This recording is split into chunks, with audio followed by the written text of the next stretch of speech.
قسمت دوم رسیده رفقا.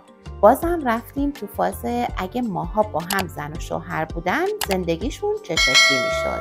بیایم ببینیم کی با کی جوره، کی با کی قهر. شهریور و اسفند. شهریور: من همه چی باید طبق برنامه باشه. اسفند: برنامه؟ من خودم یه فانتزیم. نتیجه اسفند گم میشه تو رویای خودش، شهریورم دفتر برنامه ریزیشو میزنه تو سرش.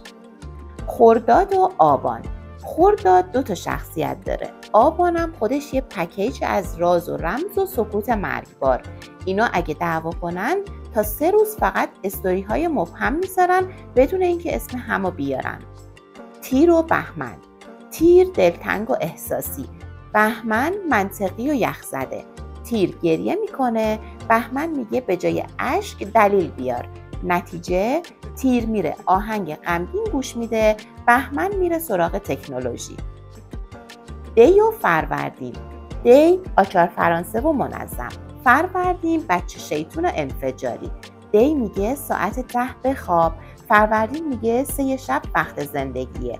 این رابطه یا یه نظم فوق‌العاده یا یه بمب با تایمر معکوس. خب حالا تو بگو، تو خودت چندمی و دلت میخواد با کدوم ماه ازدواج کنی؟ کامنت کن ببینم زوج ایدئال چیه. قسمت بعدی هم در راهه. لایک و سابسکرایب یادت نره که از لیست حذف نشی.